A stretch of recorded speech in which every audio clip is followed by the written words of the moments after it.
à mon mes chers compatriotes. Ainsi que j'ai eu l'occasion de vous le dire, la situation des jeunes et des femmes sera au cœur de mon action tout,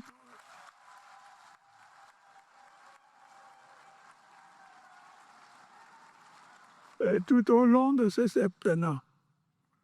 L'un des principaux objectifs que je me suis fixé à cet égard est de promouvoir une meilleure responsabilisation et une meilleure protection des jeunes et des femmes.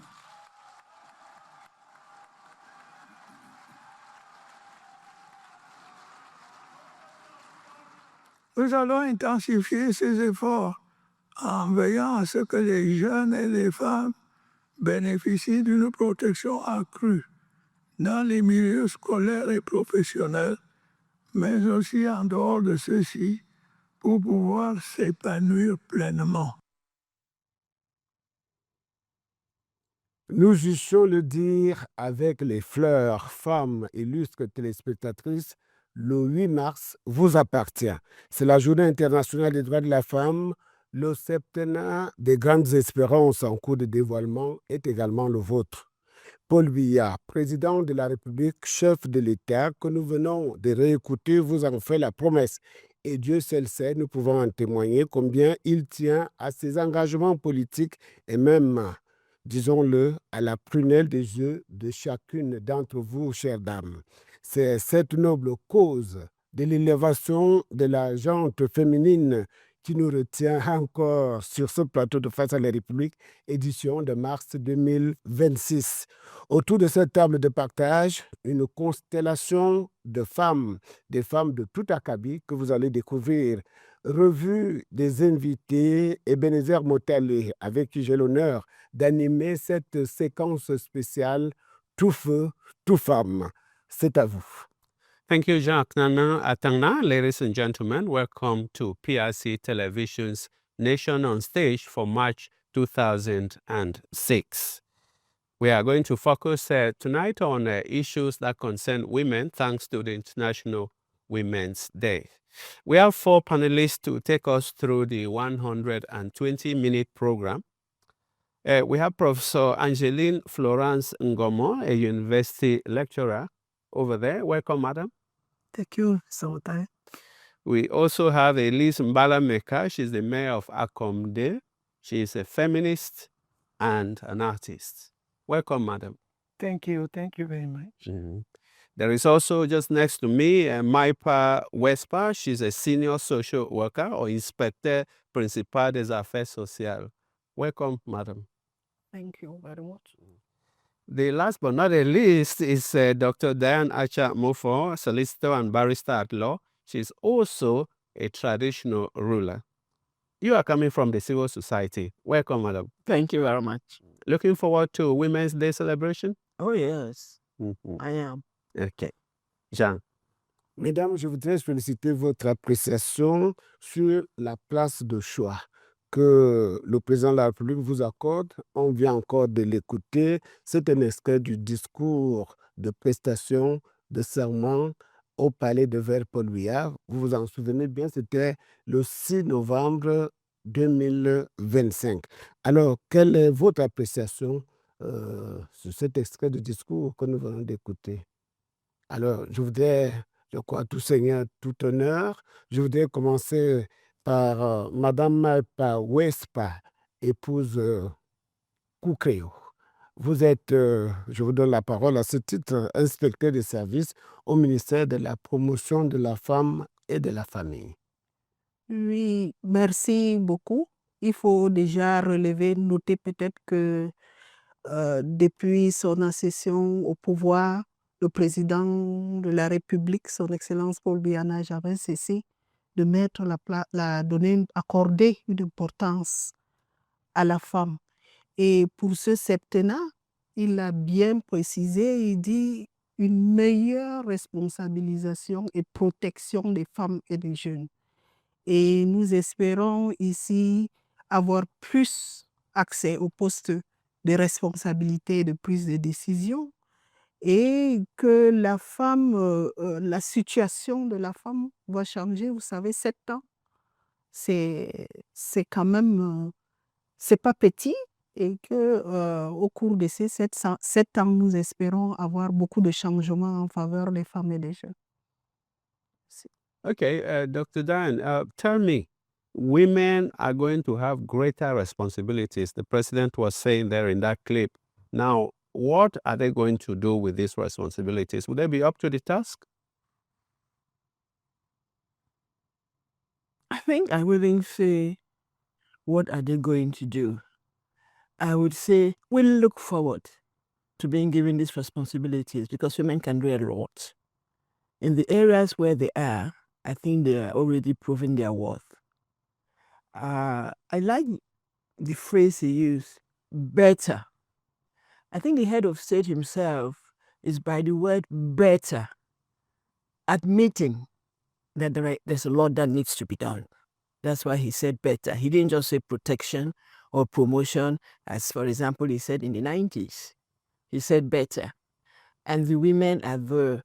I think if you look at the sectors where women are very active, you would know that women can do a lot.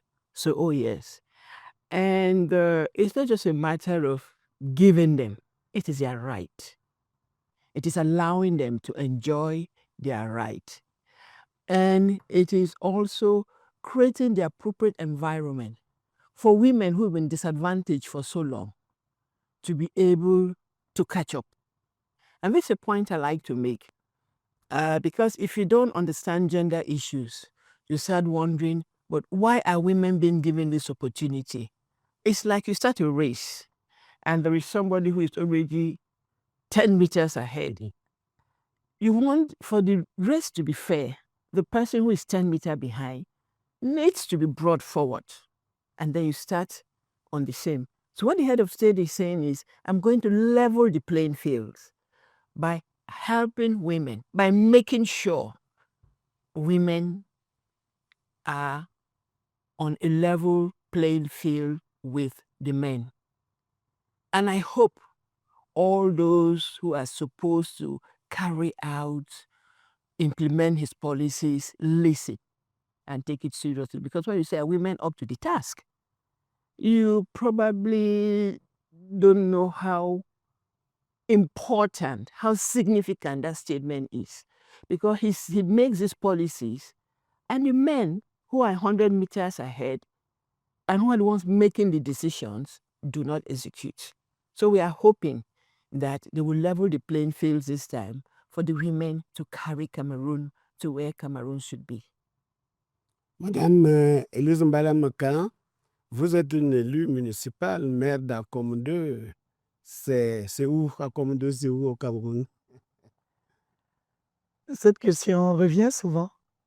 Et comme je suis d'abord professeur de géographie, je comprends très bien que tous ceux qui la posent n'ont pas bien étudié leur cours de Vous géographie. avez suivi tout à fait. Parfaitement. En revanche, les leçons d'histoire, c'est ma chose. Acom 2, c'est en pleine forêt dense entre Ebolova et Kribi, à mi-chemin entre la capitale régionale du Sud et la ville balnéaire de Kribi, c'est-à-dire 83 km de part et d'autre. Alors, j'ai hâte d'entendre la féministe et artiste que vous êtes par ailleurs sur la problématique qui nous préoccupe.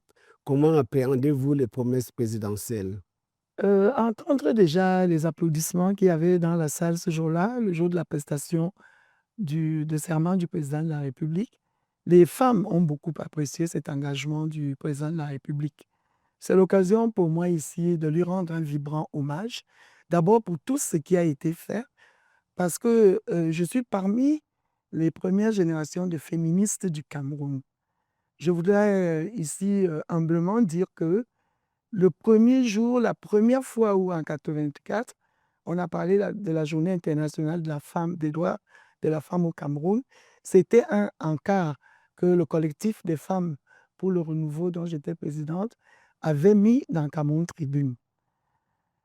Donc, à ce moment-là, les féministes étaient un peu mal vus. On disait qu'on importe les manières de faire des Européennes. Nos traditions maintiennent les femmes à leur place, mais nous étions déterminés. Et nous étions allés voir Madame Yaou à l'époque. Et l'année Madame Yao Assetou était ministre de la condition féminine. Et il faut vraiment rendre un hommage au président de la République parce qu'à cette époque-là, il y avait des incongruités, hein, je vais le dire comme ça, comme l'autorisation maritale de sortie, l'interdiction du port du pantalon dans les lieux publics par les femmes, encore au Cameroun.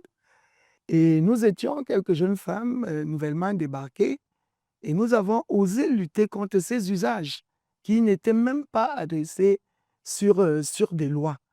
Et aujourd'hui, la Journée internationale de la femme au Cameroun, je pense, hein, est la première journée économique du Cameroun.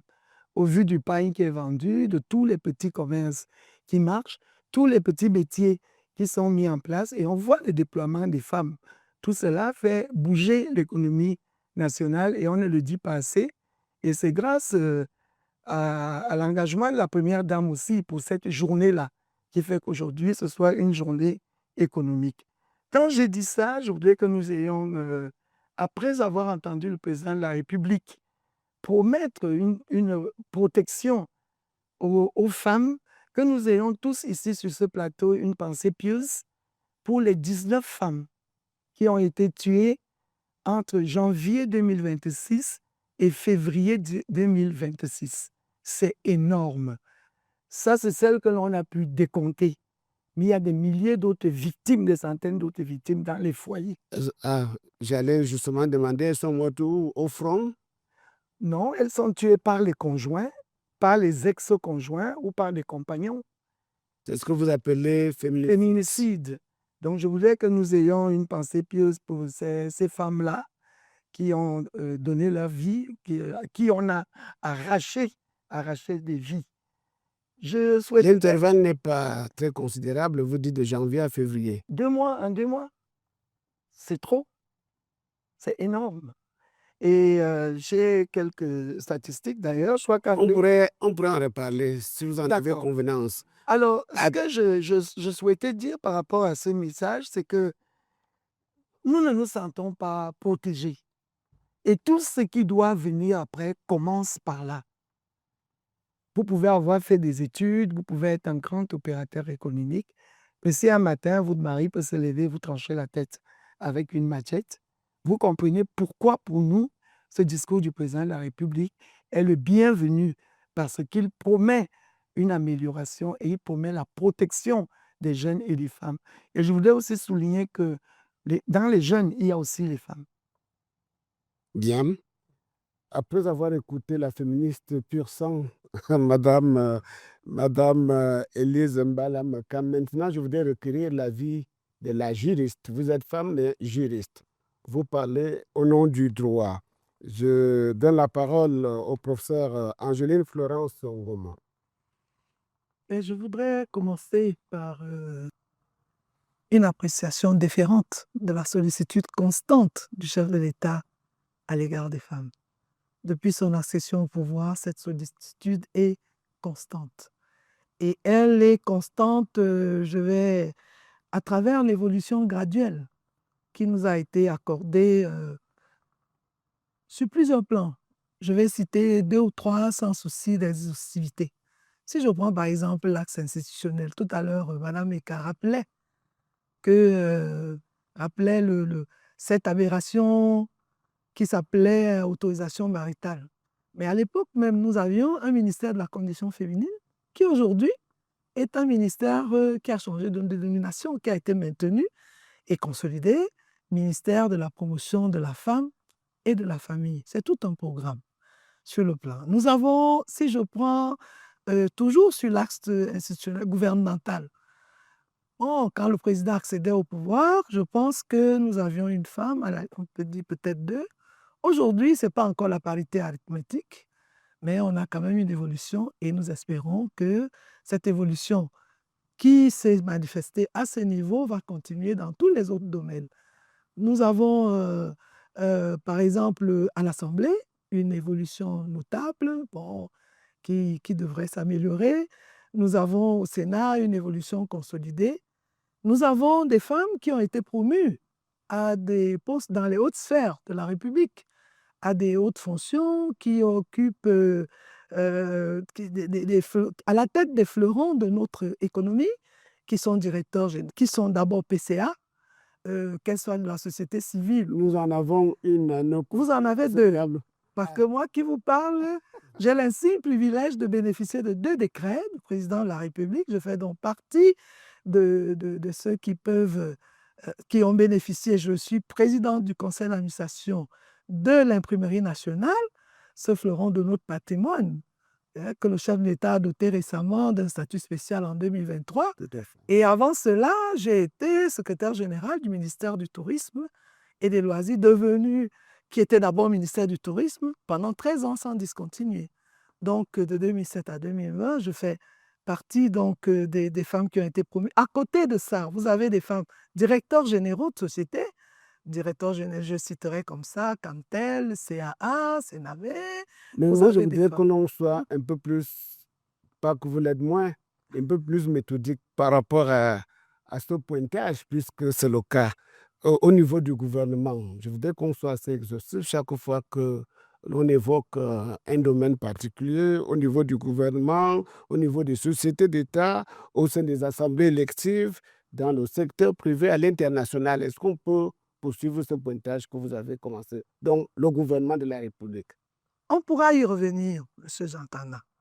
Mais déjà par rapport au gouvernement, si nous sommes partis de une femme à environ 11, bon, ce n'est pas encore, comme je vous ai dit, la parité arithmétique, mais je pense que le président qui nous a placés au cœur de ses priorités, je pense que c'est un chiffre qui va forcément, pendant 7 ans, qui va forcément être relevé, tout comme le chiffre des femmes PCA, des femmes secrétaires généraux de ministères, des femmes directeurs généraux. Nous venons d'avoir l'insigne privilège d'avoir la première femme procureure générale près la Cour suprême. Nous avons des femmes qui sont chefs de cour. Madame Marie-Claire Saint-Hélan. Nous avons 3 femmes sur 10 qui sont chefs de cour d'appel dans le centre, dans le nord-ouest et à l'est. Nous avons une femme qui est présidente du TCS. La procureure générale près le TCS est une femme. Nous avons nous ne pouvons pas dire que nous faisons du surplace. Nous avons des acquis. Mais il est question que ces acquis-là puissent être consolidés et surtout renforcés. Le président lui-même a promis une meilleure responsabilisation des femmes, c'est-à-dire que lui-même a promis de mettre les femmes, de confier davantage de postes de décision stratégiques aux femmes. Alors les femmes attendent sereinement. I think that's what they were looking for. Strategic positions. Numerically, yes, it is important, but that's not what is important. What is important for women to be in the key strategic positions. And I think when you've had women in key strategic positions, presidents of courts of appeal, we've seen how they've literally saved this country. I'm thinking of the 90s in the Northwest. We had a woman who was the president of the Court of Appeal. By one bold decision, by releasing people who were wrongfully arrested, she calmed a situation. When they were transferred to Yaoundé, wrongfully again, and the matter came before her court, she said, I can't hear this matter without those concerned in front of me. And I had to take them back to their jurisdiction. That is what we are talking about. So you are not talking about equality in all of this.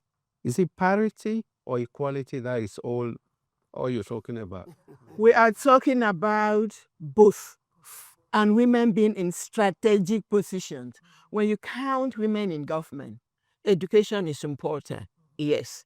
Where else? Deputy. Why not the Minister of Defense? Why not the Minister of Finance? They are director generals as well. Yes, no, we're going step by step. We should go step by step. We should go through it step by step. Madame Balam, I believe he wants to make it better because one of his first appointments was appointing a woman as in the Supreme Court in charge of sorry, I've been practicing law in French all my life. So that for me is a signal, and that is what I want to see continue, numerical and qualitative. Oui, je voudrais rebondir sur ce que dit le docteur Diana Ajda Montfort. C'est une question d'égalité en même temps que de parité. Il y a des pays autour de nous qui ont déjà atteint la parité dans les postes électifs, par exemple. Aujourd'hui, au Il n'est pas Cameroun, interdit de citer le pays en le question. Rwanda, mais on dirait qu'il fallait passer par la guerre pour en arriver là. Le Rwanda, le Sénégal. Et chez nous, aujourd'hui, au Sénat, je crois qu'elles sont 34%. À l'Assemblée nationale, 33%. Mais dans les mairies, 11% seulement. Et à ma qualité de maire, je peux vous dire que les mandats locaux, pour moi, sont des mandats féminins. Donc, concrètement, ce septennat, nous attendons de passer au moins à 30% des 374 mairies et mairies d'arrondissement qui existent. D'après vous, qu'est-ce qui explique que le pourcentage actuel, 11%? Vous savez, à chaque fois qu'on parle des femmes, au Cameroun, on fait comme si les choses avaient commencé hier. Comme je vous l'ai dit tout à l'heure, il y a des femmes qui se sont battues pour avoir même ces chiffres-là, ces 33%, ces 11%, des femmes qui ont eu l'écoute du président de la République. Je voudrais rendre hommage ici à notre sœur et compagnon de lutte, Madame Sikebile, qui nous a quittés le mois dernier et qui a consacré sa vie à ces questions-là. Ça arrive parce qu'on pense toujours qu'il faut capaciter les femmes plus qu'il ne faut le faire aux hommes. On va vous dire oui, mais les femmes ne sont pas formées en politique. Voilà pourquoi elles n'ont pas des postes politiques. Et à chaque fois, moi, je me demande à quel moment est-ce qu'on forme les hommes. Dans les mêmes parcours académiques, vous allez trouver que c'est naturel pour les hommes d'occuper ces postes importants. Et pour les femmes, on va dire non, mais il faut encore les capacités. En fait, c'est une exclusion. Ça s'appelle simplement une exclusion. Et parfois aussi, dans notre pays, on a l'impression que le président Paul Biya est sur une planète et nous autres, nous sommes dans une autre. C'est lui qui a été quand même le premier à parler des listes zébrées. Parce que les listes du RDPC aux élections sont à 30% constituées de femmes. Mais parfois, vous avez des communes où les personnes qui sont là-bas refusent. Et il y a toujours les aspects culturels où c'est l'homme qui doit autoriser sa femme à faire de la politique. Et ça fait partie des violences que les femmes subissent et ça s'appelle violence administrative. Quand on fait de la rétention de documents ou quand on vous empêche d'aller vous présenter. Donc, ce n'est pas de la faute des femmes. Et nous pensons qu'il faut légiférer. On peut légiférer sur la parité. Nous sommes plus nombreuses que les hommes. Nous sommes diplômés.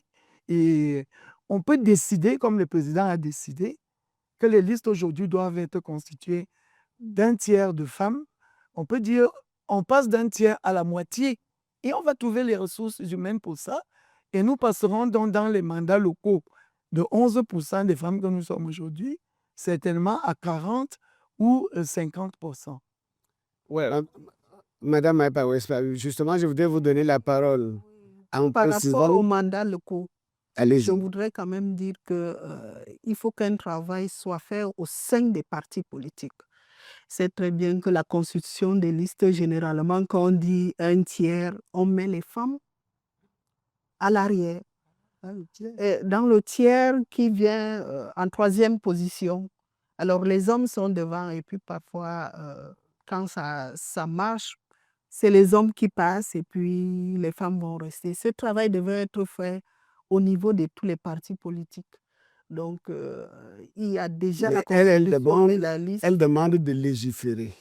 Oui, mais même si on légifère, si vous prenez, je ne sais pas combien il y a de conseillers municipaux à Kono, à comme 2, 25. 25. Nous sommes Mais si 25. vous mettez les 12 premiers des hommes et que vous mettez les femmes à la fin, ce n'est plus une liste zébrée. Quoique la liste zébrée voudrait qu'on ait une femme, un homme par exemple, ou 2, 3, et qu'on introduise les femmes un peu au milieu Absolument. des listes.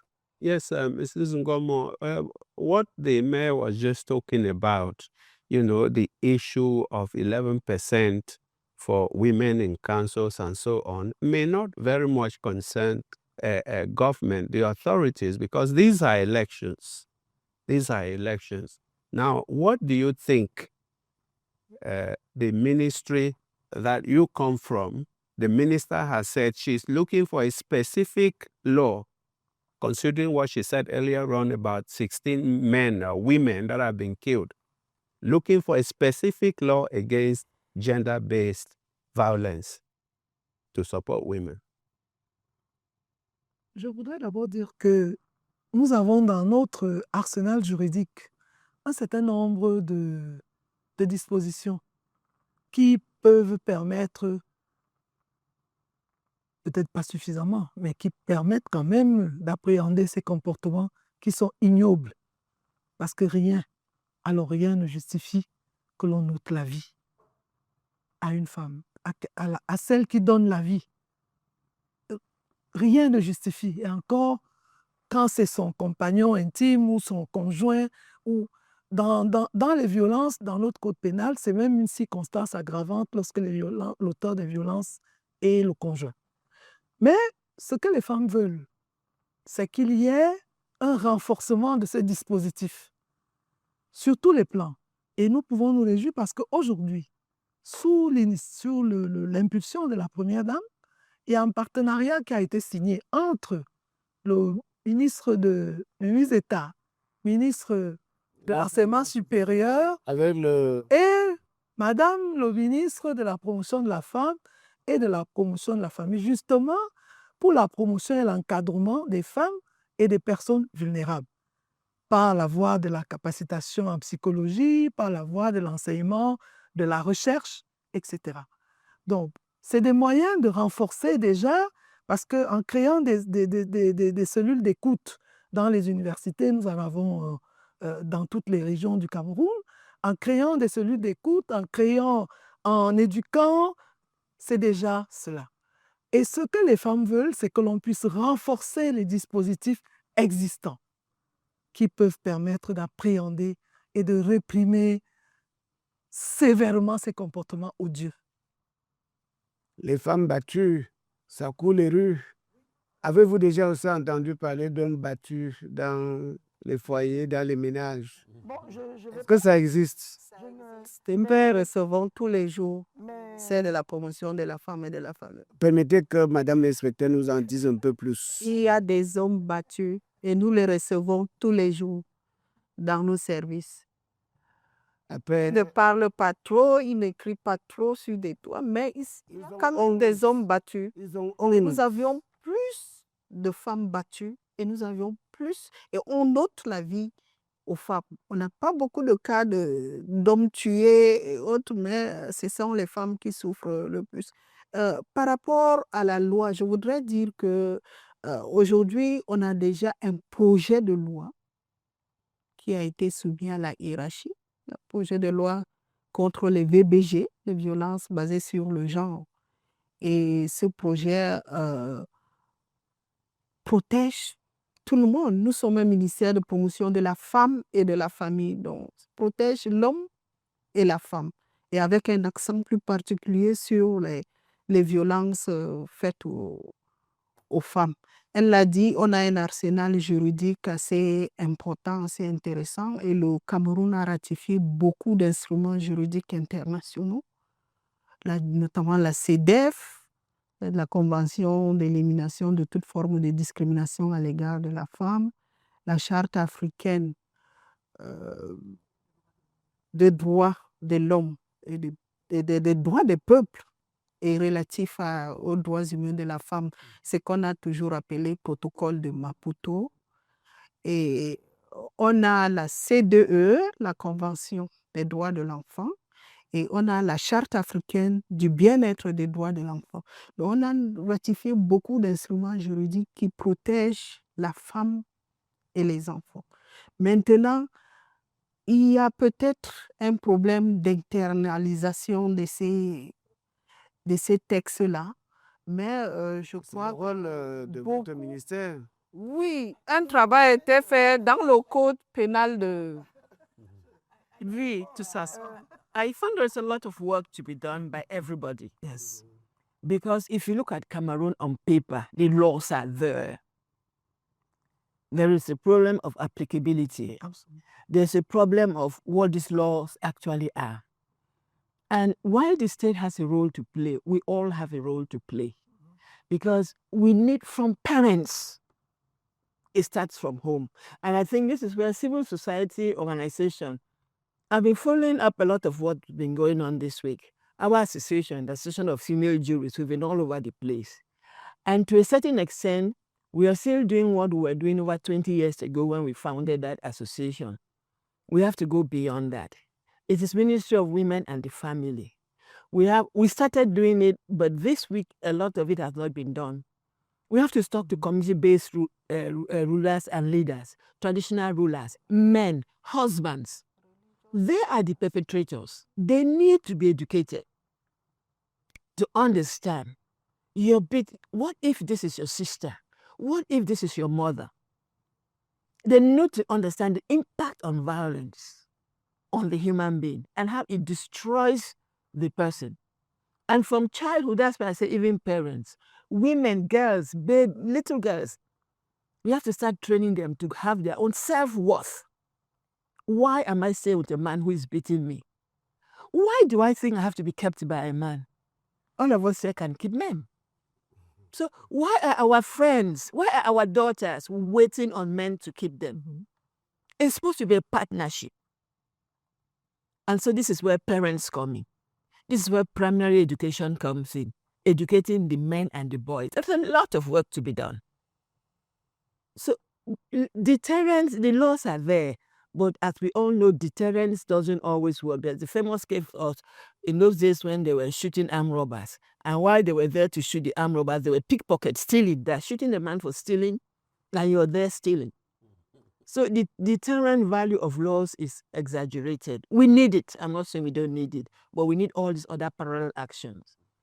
And where the states come in is to select renowned civil society organizations and empower them, give them the means to go out and do this work. Have a clear distinct, work with them, have a strategy with measurable results. Because until the men are conscious, and until, that's why what's one other action that is being done this week with mental and psychological training and hospital is very important. Some of these men are sick. And no matter what you do, they will hurt somebody. So when you The church has to come in as well. yes, the church, that's why I say community, the church, it has to be a concerted, federated action to be able to work on these, on gender issues, on family issues, on this, all the issues we are raising. So the head of state has made his declaration, but all of us have to take it and run with it. Yes. This is Mecca. Moi, je voudrais dire que ça va peut-être pas plaire à ma voisine de gauche, mais on ne peut pas attendre quand même une loi depuis 1987, que la loi sur les violences faites aux femmes est dans le pipe.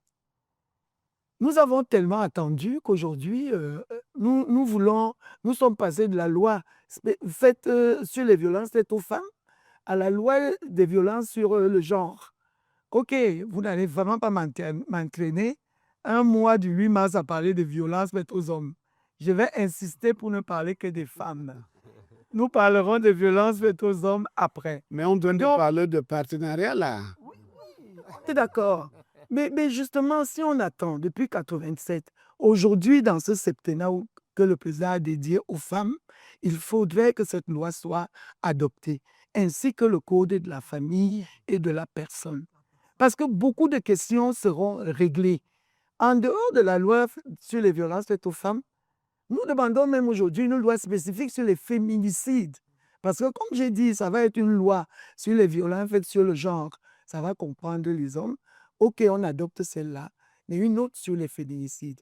Et également l'adoption du code de la famille et de la personne. Qu'est-ce qui retarde le... Ce n'est pas eux, c'est le ministère de la Justice. Madame Westhoff. Quand Madame Bakambok était ministre, on a travaillé, moi j'étais inclus, on a travaillé, on a fini ces textes. On a mené ça au gouvernement. On a dit pourquoi elle veut déstabiliser. Why do you want to destabilize? Les hommes ont jeté ça. Le ministère de la Justice. Encore les époques. Les hommes qui ont jeté. C'est les hommes qui ont jeté. And she did not fight. And I think when we talk about feminism, gender issues, women, we tend to presume that because you're a woman, you're gender conscious. No. If you want to fight, you have to be prepared to lose something. That's when you make a headway. Okay, so this law, even the one they've drafted today, there's no guarantee that will go through. The code she's talking about is being worked upon. Why do you have to do a whole code? Why you can even do it piecemeal as the Anglo-Saxons do. But they always have an excuse that we need the whole code. Akafresh has worked on that code for years, delivered it to them. It's never been enacted. But even while waiting for that code, let's use the existing laws that are there. Je voudrais poser la question. Est-ce que dans ce code-là, on s'entend quelque peu sur la définition de la famille? Parce qu'il paraît que c'est une définition qui a beaucoup évolué. Selon les contextes, Je pose la question. Permettez que je pose la question de Saint-Gobain. Il y a eu de larges consultations. permettez que je pose la question de... Madame Meka et le MIMPROF ont précédé ma réponse. Il y a eu une grande concertation qui a permis qu'on aboutisse à un consensus, à une définition consensuelle. C'est laquelle? Pas seulement de la famille, mais même de l'ensemble, parce que ce n'est pas seulement la définition, mais c'est de l'ensemble, de tout ce qui compose la famille. Donc, ce que nous attendons, c'est que ce code-là sorte enfin. Je n'avais pas dit des fonds baptismaux. Peut-on avoir l'exclusivité sur le plateau de PSTV? La définition de la Pourquoi voulez-vous avoir l'exclusivité quand vous-même... Je ne voudrais pas vous mettre vous-même dans le lot de ceux qui mènent ça sur le boisseau. Mais moi, j'ai eu dit Vous aurez la définition de la famille dans ce texte-là fondamental, comme vous le souhaitez, fait problème. Et c'est ce qui retarde, donc, ça qui a... Et donc, tout se limiterait à la... Entre autres choses, vous avez dit qu'en dehors de la famille, il y a même le genre même. On ne sait pas ce que c'est, tu es femme, tu es homme. De plus en plus. Parce que nous, au Cameroun, c'est très genre, c'est comme... Tu es homme et tu es femme. C'est ça. Le genre féminin. C'est celui-là qui est naturellement homme et naturellement femme. Il n'y a pas de Pas débat. d'autre définition. Oui. Et sur la famille alors? Biologiquement parlant et naturellement homme. Et sur la famille? La famille, quelle est là? Pas, comme disait professeur tout à l'heure, on ne va pas revenir on ne va pas se mettre à définir la famille ici, parce que nous avons une définition de la famille qui est universelle et qu'on a une définition de la famille africaine, de la famille. Donc, on ne va pas dérouler toutes ces définitions. And even that definition will be biblical, what is Mais said in moi, the je Bible. voudrais revenir un peu sur les préoccupations de docteur Diana tout à l'heure, pour dire que le ministère travaille avec tous les leaders communautaires, c'est-à-dire les leaders religieux, les leaders traditionnels. Nous faisons un gros travail avec ces personnes-là à la base. Et nous travaillons avec les ministères des enseignements pour faire une éducation primaire, ce qu'on appelle l'éducation primaire, en matière de promotion, de protection des droits de la femme et des enfants. C'est un travail qui est fait et nous travaillons aussi avec les radios communautaires. Et nous travaillons beaucoup plus en langue locale. Nous avons des spots en langue locale. La CEDEF a été traduite en Ewondo, en Fefe, en Fulfulde, en Pidgin et en Gomala. Et nous avions traduit un guide, le guide des veuves, d'accompagnement de veuves en ces langues encore parce que on voudrait toucher le maximum des communautés, des populations à la base. Un travail est fait, on les implique. Et aujourd'hui, nous avions des programmes comme la parentalité positive.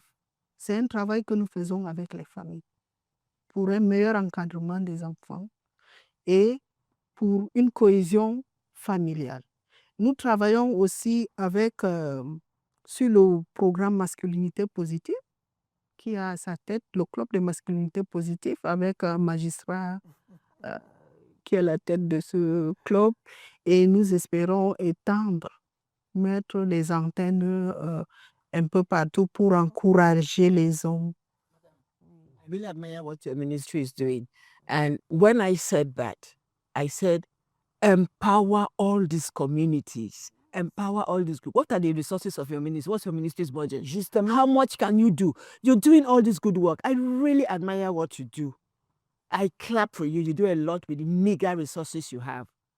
That's why I said the state should provide the resources. When you translate this document, how many communities can you reach with your little budget? But if the empowered councils, churches, community-based organizations, they will take the material you've produced and be able to use it and reach more people. So I'm not undermining what you do. This increase your ministry's budget. Your ministry, to me, in a country that is not at war, apart from skirmishes here and there, your ministry should be the same as the budget of the Ministry of Defense. What you are doing, women and the family, it's everybody. You have a lot of work to do, but you have a meager budget. So while you produce all these documents, and I know I have all of them, how do they reach the people? That's why I said clear strategies with measurable results. justement, je voulais aussi parler de cette insuffisance des ressources du ministère de la promotion de la femme et de la famille, qui fait qu'il n'y a que 120 centres de promotion de la femme qui existent dans tout le Cameroun. Si le budget du ministère était plus important, nous aurions ces centres-là dans tous les arrondissements. Et c'est très important de les avoir. On vient de voir l'augmentation du budget du ministère des Arts et de la Culture. On s'est battu pour ça pendant des années. Au nombre de choses qui doivent être faites rapidement pour que les femmes sentent que c'est leur septennat, il y a cette augmentation du budget du ministère de la Femme et de la Promotion de la Famille, la possibilité de construire des centres de promotion de la femme et de la famille dans tous les arrondissements du Cameroun, et également un lien dans le cadre de la décentralisation entre le ministère de la Promotion de la Femme et de la Famille et le CTD. Nous, on ne sent pas ce ministère à comme deux, parce que les ressources sont tellement infimes et ils dépendent encore beaucoup trop de la coopération internationale pour certaines actions. Et à comme deux et à côté. Alors vous voyez, quand il y a le 8 mars comme aujourd'hui, tout se fait à la mairie. Heureusement que dans le cadre de la décentralisation, nous avons la possibilité aujourd'hui d'installer des comités de village.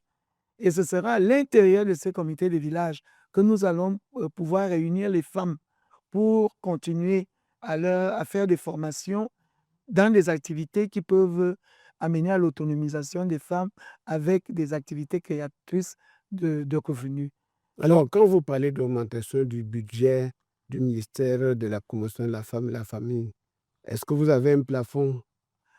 Il n'y a pas de plafond pour ce qui concerne la femme, la mère de l'humanité et la famille. Mais aujourd'hui, je pense que Est-ce qu'il y a un ordre de progression? Je pose la question autrement. on espère que l'année prochaine, tout au moins, on peut doubler ou tripler ce que le ministère a reçu cette année pour que son action soit visible et que les femmes sentent que déjà en augmentant, elles sont au cœur, comme le président l'a dit, des préoccupations de l'État. On ne peut pas avec, vous savez qu'aujourd'hui, avec pas d'argent, on fait rien du tout. Donc nous Vous plaidons. connaissez la conjoncture quand même, la conjoncture économique et financière au plan international, au plan national. Tu touches tous les ministères. Ça doit toucher le pays entier. En plus du budget, in addition to the budget of the ministry, gender mainstreaming, all the ministries have to have a gender budget because gender touches everything. So while they are the heart of women and the family, every other ministry should have clearly defined programs with budgetary lines for gender. Sur ce point-là, il y a quand même une avancée parce que on avait commencé avec certains ministères pour la budgétisation sensible aux gens. Aujourd'hui, nous touchons pratiquement toutes les administrations. Tous les ministères sont concernés. On avait commencé avec des administrations clés comme la santé, l'éducation, les enseignements et autres. Mais là, maintenant, on a l'agriculture, l'élevage, pêche et industrie. Voilà. Il y a déjà la prise en compte des questions des femmes dans les programmes. Vous savez très bien que la répartition souvent n'est pas équitable entre les femmes. Parfois, elles n'ont même pas l'information. Ils n'ont pas l'information. Quand il y a des projets qui sont mis en place, les femmes n'ont pas l'information.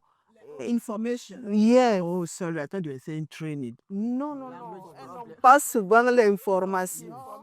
Et puis, les projets et programmes vont en majorité chez les hommes. Donc, maintenant, on examine. Quand on examine tous les budgets des administrations, le MINPROF est là pour... That's when I say a clear strategy.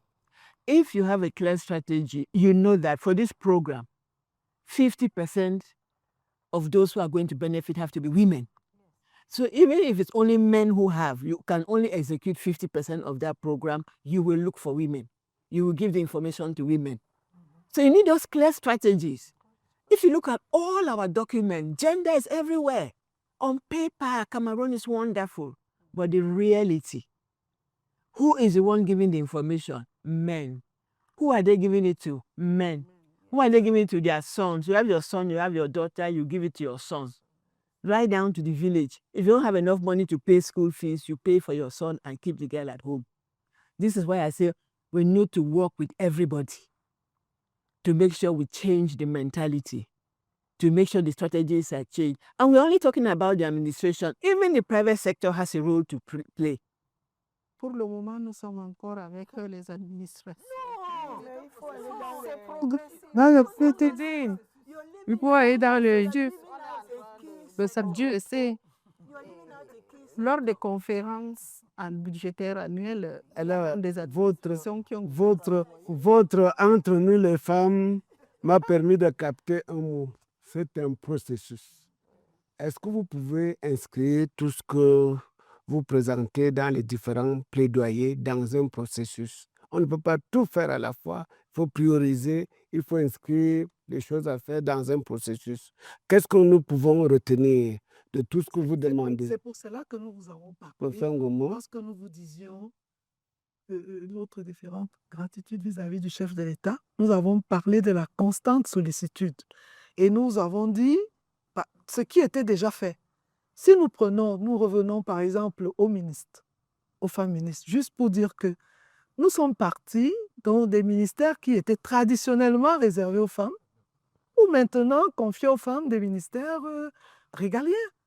On a une femme au ministère, on a une femme ministre Minrezi, on a une femme ministre Consupère. C'est un processus. Demain, on aura davantage à d'autres postes régaliens. Si nous prenons, par exemple, pour les plaidoyers, nous prenons le secteur de la santé. Le chef de l'État qui est relayé très efficacement par la première dame. Regardez comment les femmes, avec le CRASER, ont à nouveau le sourire, celles qui ont des difficultés pour procréer. Il y a d'autres centres de référence, comme le centre Chantal Biya, comme les hôpitaux que nous avons maintenant dans toutes nos régions. Regardez le secteur éducatif, comment nous sommes maillés. Nous sommes l'un des pays qui avons le secteur éducatif. Regardez les universités. Donc, permettez que je vous prenne un mot. Oui. Les exemples vivants sont de notre pouvoir. Alors, parmi les femmes, en fonction que vous avez commencé à citer, portées au poste de décision, quelles sont celles qui peuvent servir de modèle aujourd'hui pour une raison ou pour une autre? Genre, je voudrais d'abord revenir sur... Pourquoi vous ne me donnez pas un ou deux noms? Juste après. Moi, je voudrais d'abord revenir sur la notion de processus. Le président de la République lui-même, que nous remercions vraiment beaucoup parce qu'il nous a mis dans ce processus depuis qu'il est là, quand il parle aujourd'hui des jeunes et des femmes au cœur de l'action, c'est qu'il y a urgence. Il y a urgence. Donc, les décisions qui peuvent être faites rapidement doivent l'être. J'ai commencé à les lister. Vous avez dit il faut que la loi sur Les violences faites aux femmes, le code de la famille, le code- les nominations au prochain gouvernement, vous voyez les jeunes et les femmes, de femmes dans les postes stratégiques. Les élections arrivent. Ma voisine de gauche a dit que tous les partis... Faisons le bilan des femmes actuellement portées au poste stratégique. Faisons un peu... Il n'y a pas de femmes, par exemple, présidentes de région. Bon, Il n'y a j'ai pas de dit femmes le travail gouverneurs. qui est fait. Est-ce que parce que tel ministère est porté par une femme, ce ministère se porte mieux que les autres? Non, genre, Je voudrais être un peu... vous n'allez pas nous entraîner dans ça. Yes, yes, but Nous avons déjà dit, we say that we have the same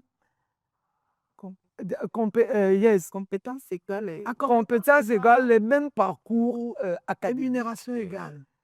Donc, nous n'allons pas venir ici là pour faire l'évaluation des femmes qui sont là, parce que quand on va commencer à faire celle des hommes, tout le monde va fuir ce plateau.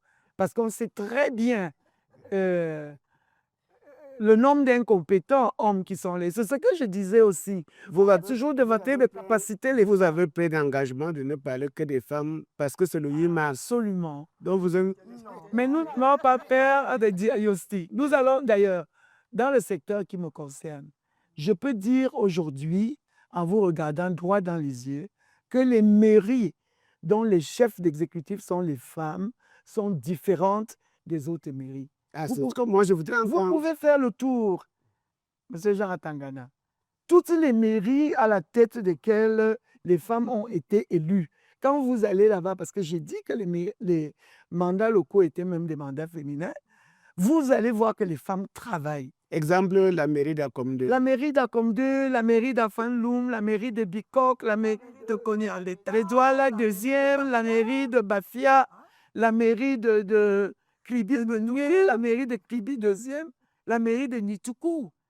Vous allez arriver dans ces mairies-là, vous allez voir que les femmes de la cuvée depuis 2013, cuvée 2013, 2020, 2020 aujourd'hui, 2026, ces femmes-là travaillent.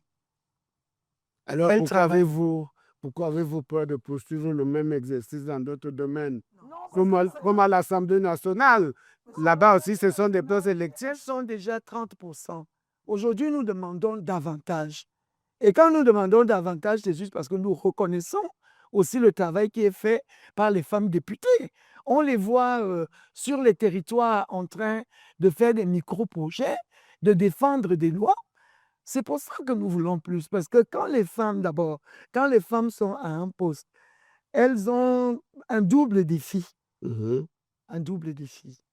D'abord, elles doivent protéger les autres femmes. Parce que s'il y a défaillance, tout le monde va dire, ah voilà alors, quand on leur confie des postes, voilà ce qu'elles sont capables de faire. On est comme un ballon d'essai. Donc nous sommes là, nous sommes conscients du fait que nous devons avoir des résultats. Nous avons deux dames PCA de société. Sur cette table, l'imprimerie nationale se porte très bien. L'agence de promotion des...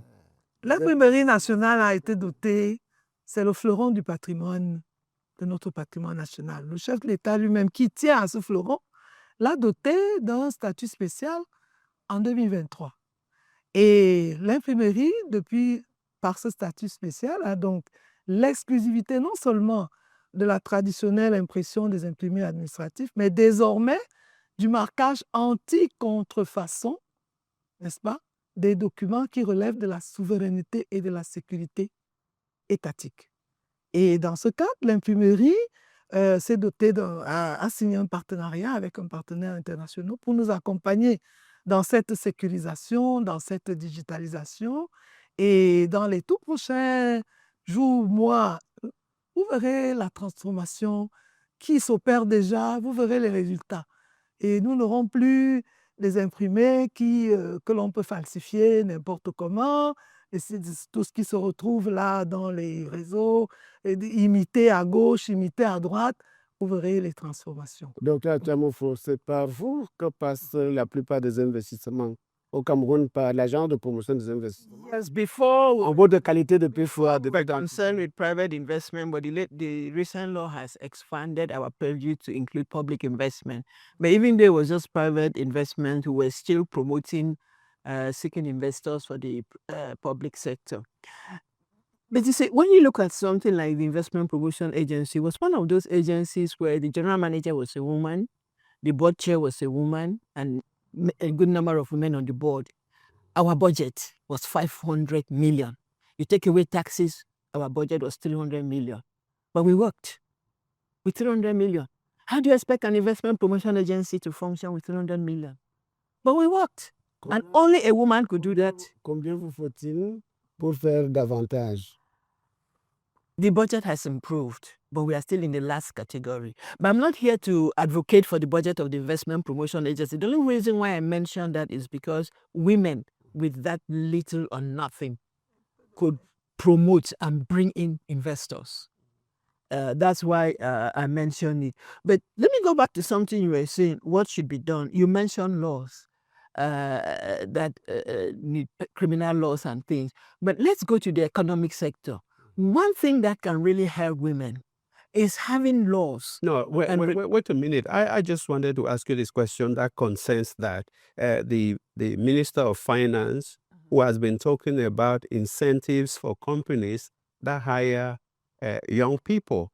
Now, would you have liked the same companies to hire women Now, during this mandate?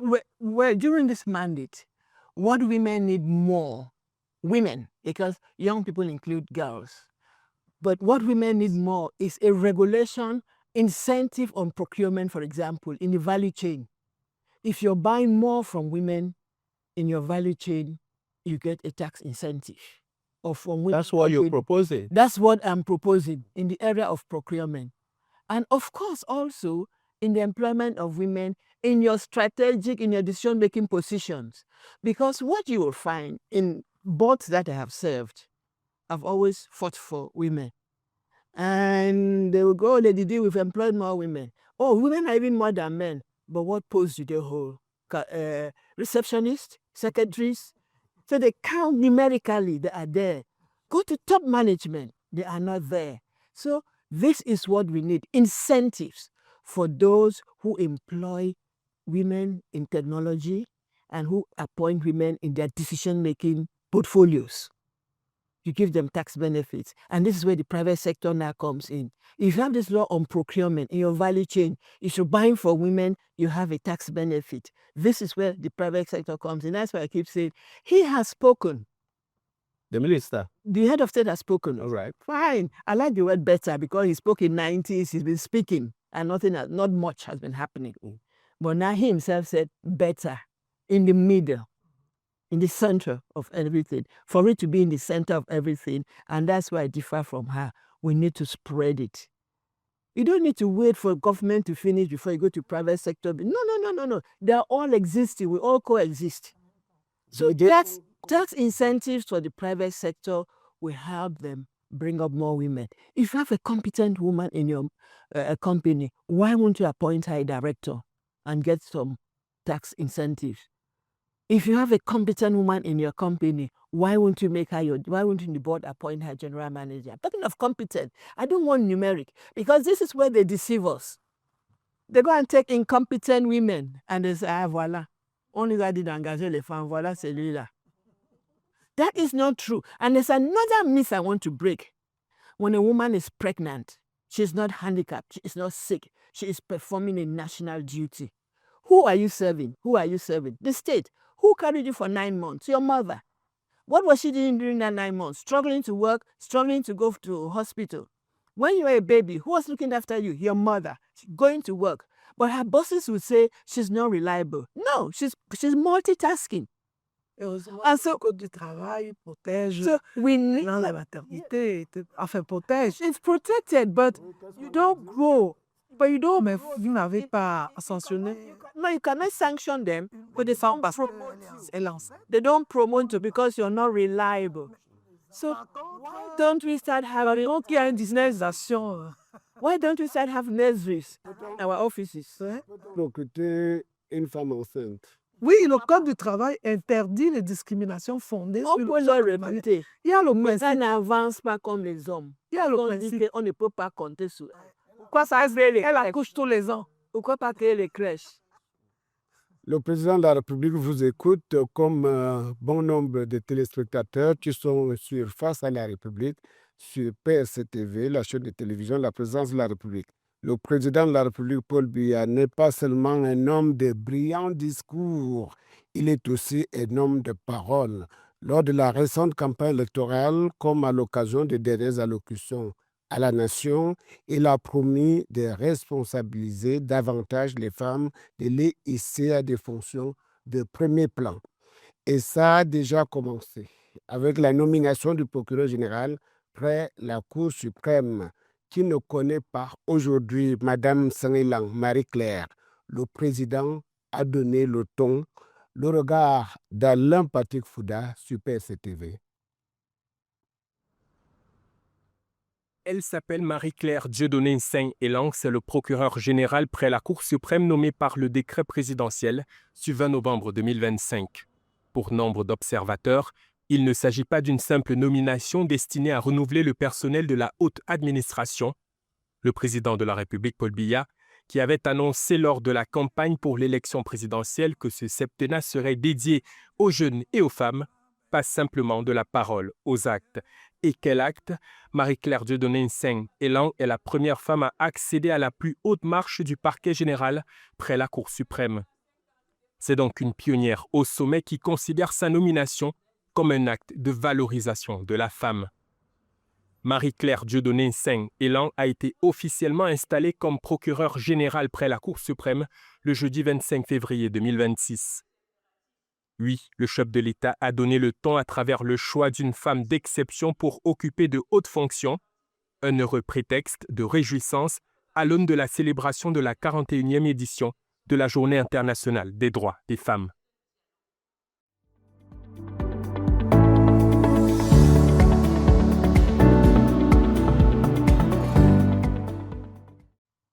Après le panorama que nous venons d'effectuer, on se rend compte que la femme camerounaise n'est pas du tout la dernière de la classe quant à son inclusion dans la gestion des postes de décision. Yeah, in this second part, we'll delve into the challenges, those barriers that come in the way of achieving their full potential, that is women. What are these challenges? What are the possible solutions? That is what we are going to focus on in this second part of the program, Jacques. Alors, mesdames, tous secteurs confondus, quel est aujourd'hui le poste de décision qui alimente le plus vos appétits, vos convoitises? Il y en a beaucoup. Une femme premier ministre, une femme ministre de la Défense, une femme générale de l'armée, une femme présidente de région, une femme gouverneur. Presque tous les postes de l'administration où il y a des hommes, on devrait pouvoir, quand il y a possibilité, y trouver aussi des femmes. Et je voudrais dire également que l'autre jour, il y a eu la rentrée solennelle de la Cour suprême. Je pense que le thème, c'était sur le foncier. Nous attendons aussi au cours de ce septennat qu'il y ait une rentrée solennelle de la Cour suprême qui adresse une question essentiellement dédiée aux femmes. Pourquoi pas les violences faites aux femmes dont nous parlons? Ou alors la promotion des femmes. Parce que quand une instance comme celle-là adresse une question, tout le monde écoute et tout le monde attend. Vous avez suivi la communication de Mme Sangilang ce jour-là? Madame Sangilang a été un membre très actif de la CAFEJ. Elle est toujours, et elle a même collaboré avec l'association de lutte contre les violences faites aux femmes que nous avons mise en place. Nous nous félicitons de sa nomination et nous savons pouvoir compter sur elle pour débloquer un certain nombre de choses en faveur des femmes. Yes. Elle le sait. Yes, you need to say something. Tell me, in all these positions we're talking about, can a woman comfortably do everything that a man is doing in this country in terms of high positions? Let's see. Oui, je dois te dire ça. Bien sûr. Bien sûr. Si elles ont des compétences, elles peuvent le faire. Because we're talking about wars, for example. They have to go and fight. Aujourd'hui, oui. Aujourd'hui, on a des femmes officiers de l'armée et qui sont, je veux dire, dans le cercle stratégique. Donc, elles ne sont pas. Pourquoi finir colonel au lieu qu'on peut aller aussi être aussi général? Donc, avec les compétences égales, les femmes peuvent travailler partout et vraiment, il n'y a pas de limite. Je crois que les femmes camerounaises. Est-ce que vous pouvez partager avec nous vos confidences? Non, j'étais en train d'abonder d'abord dans son sens pour dire qu'il n'y a pas de postes qui soient spécifiquement dédiés aux hommes à compétences égales. Vous pouvez d'ailleurs constater qu'à compétences égales, les femmes souvent rendent davantage de résultats que les hommes. Mais je pensais à quelque chose parce que Dr Diana Achamofo, qui est assise ici, a eu à organiser les élections dans ce pays. C'est quelque chose qui date, mais quand le président de l'ONEL, je pense, était décédé malade, c'est Diana qui a pris les choses en main en tant que vice-présidente, qui a organisé, et tout a extrêmement bien marché. Je peux en témoigner. Donc, c'est un exemple. Donc, c'est pour dire que il n'y a pas de postes dédiés. Alors, vous parlez de compétences, mais le président de la République a défini une critériologie que je m'empresse de vous rappeler. Au-delà du critère de l'âge et du genre, ce qui continuera à être privilégié dans l'accès ou le maintien au poste de responsabilité, de même que dans les promotions, ce sont les qualifications, les compétences, la probité, l'engagement au service de l'intérêt général. Les femmes pointent telle Cet objectif. C'est cela que les femmes font confiance. Les femmes font confiance au président Biya. Elles savent qu'elles peuvent toujours trouver auprès de lui une oreille extrêmement attentive. D'ailleurs, il a promis lui-même qu'il allait les maintenir. Il n'a pas dit qu'il allait seulement les mettre. Il va renforcer. Donc, elles vont rester au cœur de ses priorités. Quand je lis la presse ces dernières semaines, je n'ai pas l'impression que le critère de service de l'intérêt général et de probité soient les critères les plus respectés dans les entreprises aujourd'hui pilotées par les femmes. Exemple. Vous voulez que je donne des exemples? C'est juste une déclaration extrêmement dangereuse. On les enjeuve parce que si vous revenez à qui sont les revues de presse. Oui, c'est encore la presse où pratiquement tous les directeurs de publication sont des hommes. Donc, ils vont focus sur une petite faute qu'une femme a commise quelque part. Yeah. Et ils cachent toutes les grosses fautes. Well, this is Mrs. Dr. Dan. I just want to find out, some of these positions we're talking about need physical stamina. And that's why they keep women away from them. Do you agree with that? I totally do not agree. Can you carry 15 kilograms in your stomach every day of your life? Can you? No. And walk? And go to work and go to the farm and go to the office every day of your life? Can you? So what stamina are we talking about?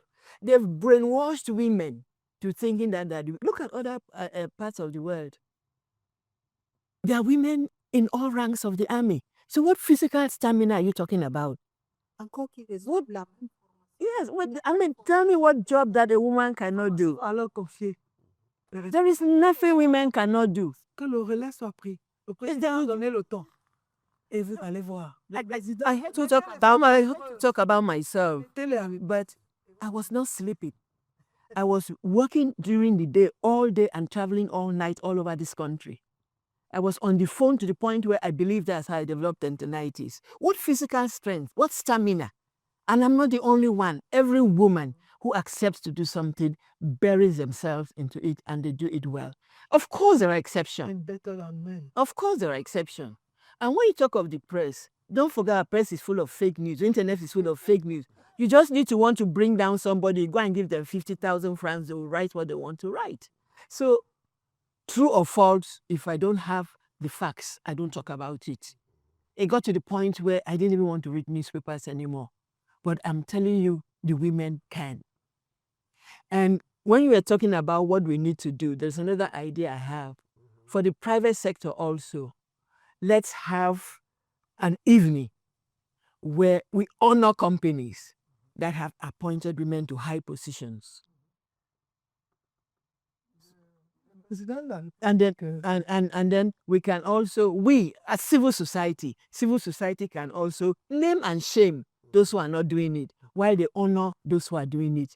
And if you're honoring them with a price, if you're honoring them with, I mean, we have to be innovative. On n'a have to pas, be innovative. justement, en matière d'innovation, on n'a pas beaucoup parlé de la présence des femmes camerounaises à l'international. Ah ben si, il y en a, peut-être pas, on a peut-être pas, mais la place graduelle qui est accordée aux femmes. Nous avons quand même des femmes, peut-être pas au nombre que nous souhaiterions. Nous avons dans la recherche à la NASA, mais même dans les représentations diplomatiques, nous avons quelques femmes maintenant qui sont chefs de mission diplomatique. Mais quand elles ne le sont pas, elles occupent quand même des postes importants dans nos représentations consulaires. Mais ce n'est pas encore la parité arithmétique. Even in the United Nations system, they had a woman who still has a rank of Under Secretary of State at the United Nations, who was Vice President of the International Tribunal for Rwanda. Yes, when I look at sorry. Oui, et vous avez un casting des femmes qui émergent dans un secteur stratégique, le numérique. That's right. Yes. Voilà. Yeah, that's we could talk about that. Why not? Oui. Moi, je voulais dire que le président de la République, qui est la personne la plus renseignée du Cameroun, lorsqu'il a lui-même dit que les femmes seront au cœur de ce septennat, sait qu'il a les ressources pour cela. Parce qu'il ne peut pas avancer une telle déclaration sans se baser sur les ressources féminines dont il dispose. Donc, la question de l'existence des femmes qui peuvent accéder à des postes de responsabilité, franchement, elle ne se pose pas dans notre pays. Alors, je vais poser la question à Madame l'inspecteur du service. Est-ce que vous entretenez des petits carnets, je ne sais pas, des short lists? Est-ce que le chef de l'État, par exemple, vous consulte lorsqu'il a besoin de nommer une femme? Je ne sais pas si j'ai une réponse à cette question parce que vous l'avez bien dit, je suis inspecteur des services. Je ne suis pas Madame le ministre pour savoir si on nous consulte ou pas. Bon, maintenant, je voudrais vraiment demander si vous entretenez ce genre de carnet. Oui, nous avons un carnet. À une époque, on éditait les figures féminines. Voilà. Oui, à une époque, on avait ce document-là où on éditait vraiment les figures féminines.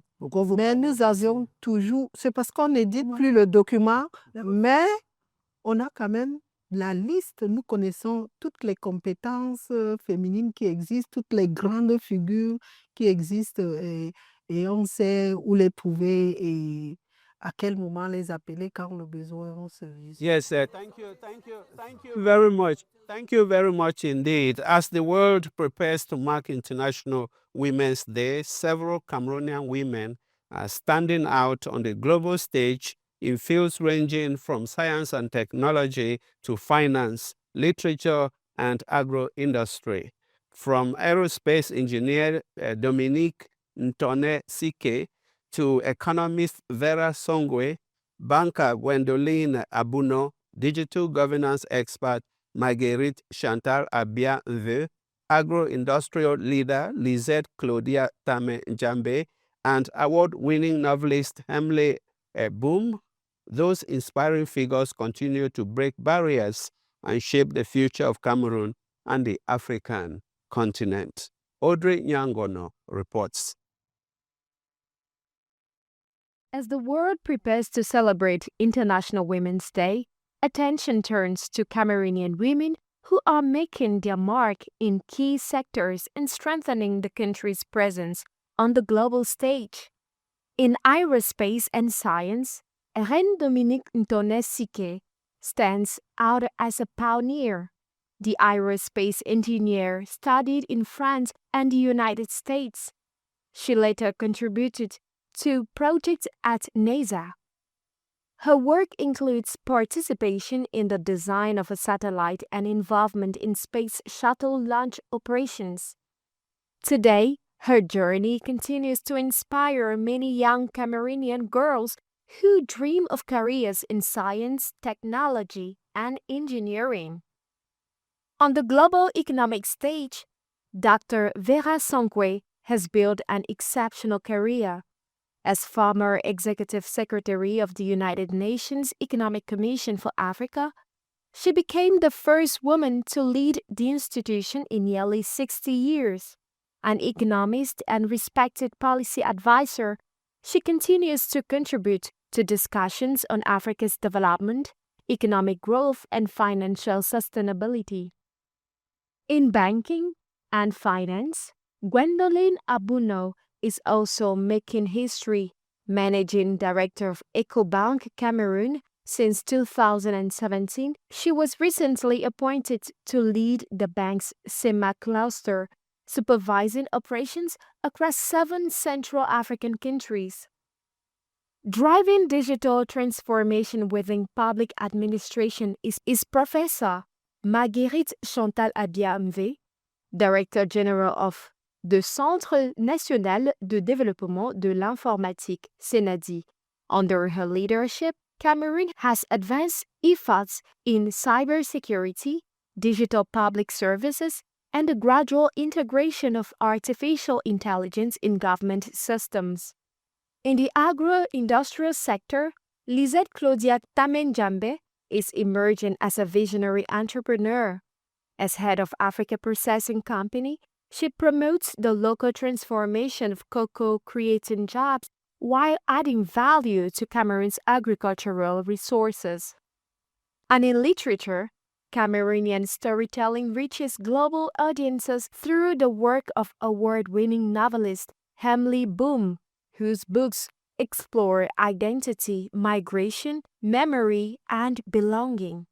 Together, these journeys reflect the talent, leadership, and determination of Cameroonian women, shaping the future at home and far beyond the country's borders.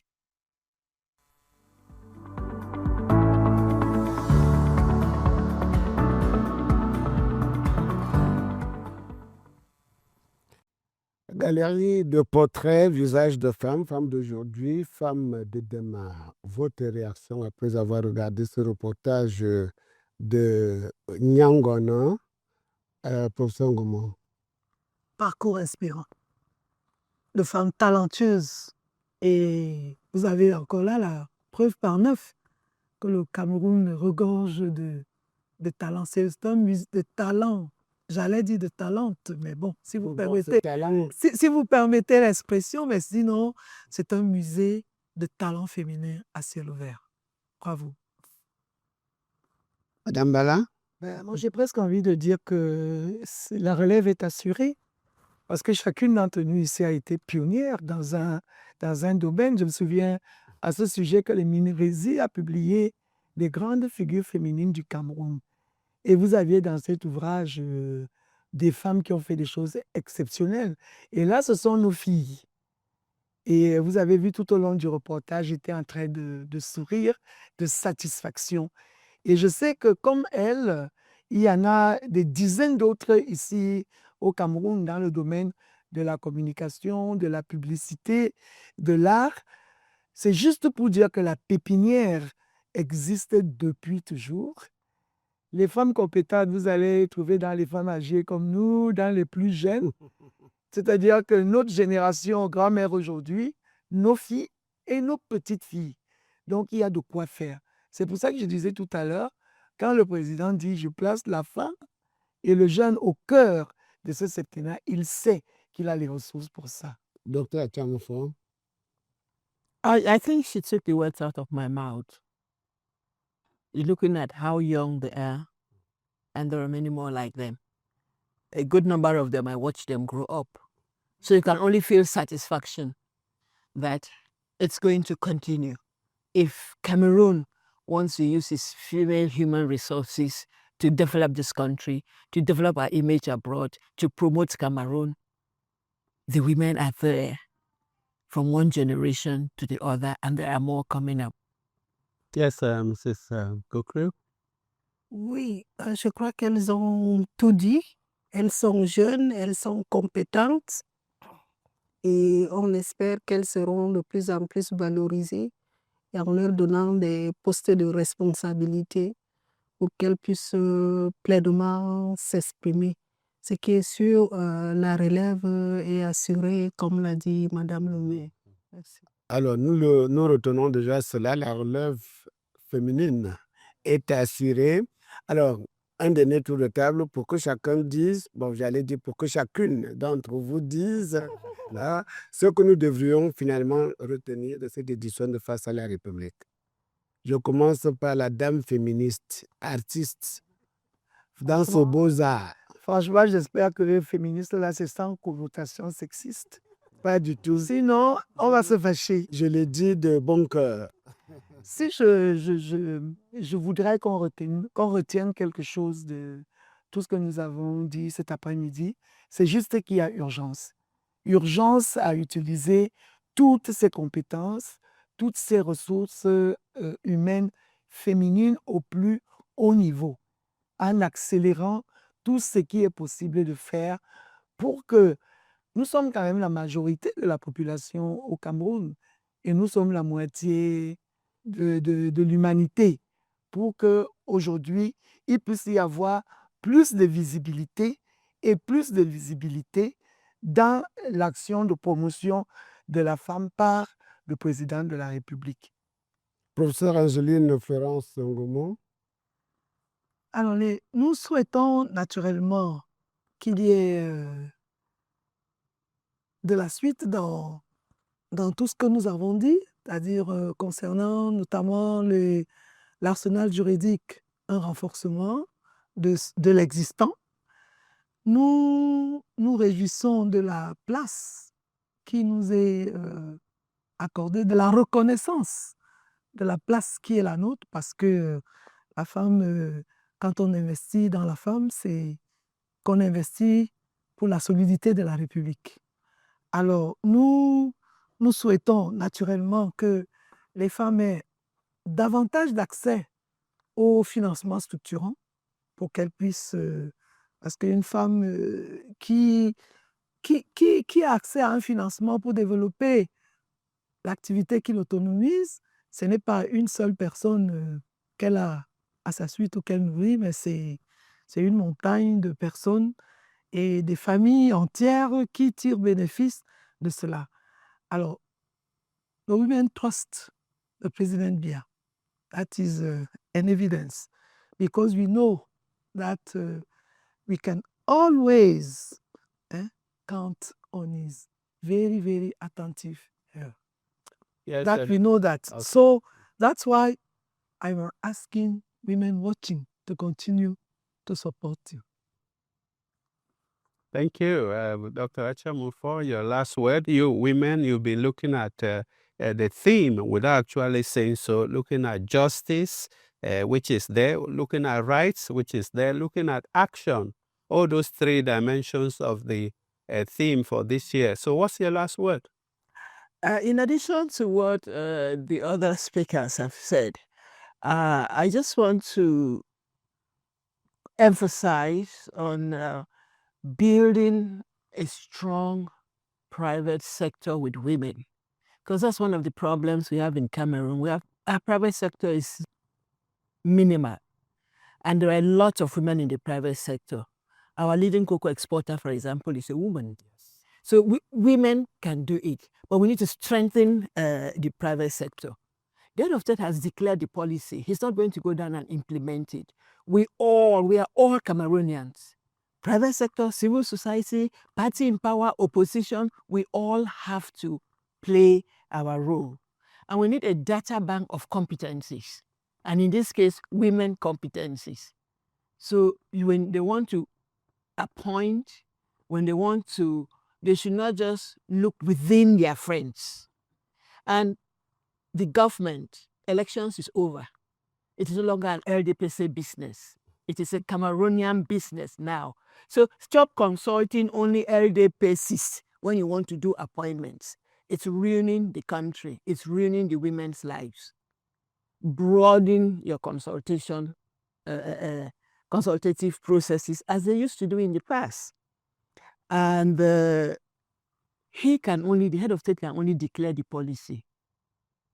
Procurement, I would emphasize, because this is where the private sector, both state and private sector again will come in, will strengthen gender. Federate as we work. Also federate the women themselves.